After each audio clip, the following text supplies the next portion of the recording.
শীত মানে পিঠেপুলির আয়োজন। শীতটাকে ভালোমতো এনজয় করার জন্য আমরা কিন্তু নানান রকম পিঠা বানিয়ে থাকি। সেই রকমভাবে একটি মজার পিঠার রেসিপি নিয়ে আমরা চলে এসেছি আজকে বানিয়ে দেখাবো চই পিঠা বা শ্যামাই পিঠা। এক এক অঞ্চলে এক এক নামে ডাকে এই পিঠাকে, আর এটি কিন্তু খেতে অনেক বেশি মজার। চলুন আজকে আমার রেসিপিটি আমি শেয়ার করি আপনাদের সাথে। এখানে আমি চালের গুঁড়ো নিয়েছি 5 কাপের মতো। আমি এখানে নর্মাল চালের গুঁড়ো নিয়েছি, ভাতের চালের যে চালটা থাকে সেটাই আমি ভিজিয়ে ভালো মতো গুঁড়ো করে নিয়েছি। সেখান থেকে 5 কাপ নিলাম। এরপর দিব আতপ চালের গুঁড়ো 1 কাপ। তারপরে আমি দিব 1 কাপ ময়দা। আপনারা চেষ্টা করবেন এই সবগুলো ইনগ্রেডিয়েন্টসই দিতে, এতে করে কিন্তু পিঠাটা অনেক বেশি ভালো হবে। ভালো মতো মিক্সড করে আমি অপর পাত্রে একটি পানি দিয়েছি একটি চুলায়। পানিটা আমি দিয়েছি 5 কাপের মতো। পানিটা ভালো মতো ফুটিয়ে লবণ দিয়ে দিয়েছি। চালের গুঁড়োর মিশ্রণটাকে আমি দিয়ে এটাকে কাই করে নেব।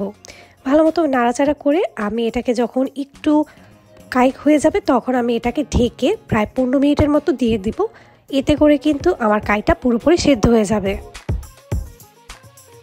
10 থেকে 15 মিনিট পর তুলে দেখলাম আমার কাইটা কিন্তু একেবারে সেদ্ধ হয়ে গিয়েছে। দেখুন একেবারে পারফেক্ট হয়েছে।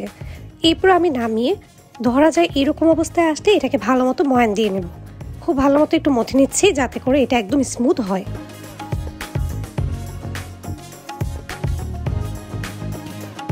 এই যে দেখুন একেবারে স্মুথ হয়ে গিয়েছে। এটাকে আমি একটি শুকনো কাপড় দিয়ে, ভেজা কাপড় দিয়ে ঢেকে দেব।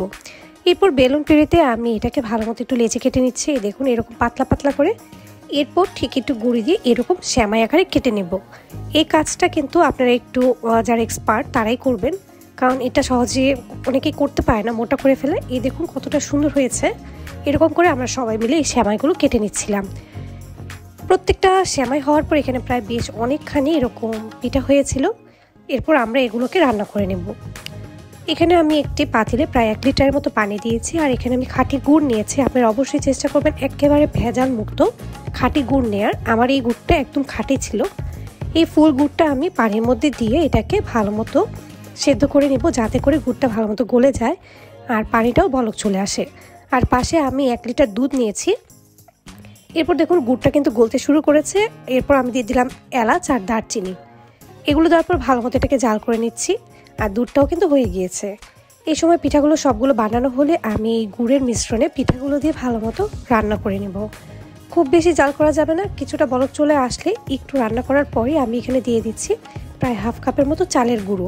এটা কিন্তু অবশ্যই দিবেন, এতে করে পিঠাটা অনেক ঘন হবে।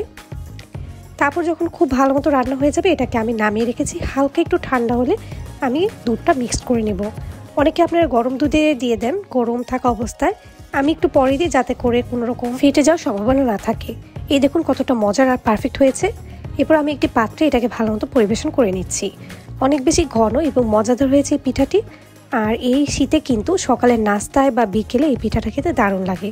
দেখুন দেখতে কতটা মজার লাগছে আর লোভনীয় হয়েছে। খেতে কিন্তু একেবারে পারফেক্ট ছিল, মিষ্টি সবকিছুই অনেক পারফেক্ট ছিল। আপনারা কে কি অঞ্চলে এই পিঠাটাকে কি নামে ডাকেন আমাকে কিন্তু অবশ্যই জানাবেন। ধন্যবাদ সবাইকে।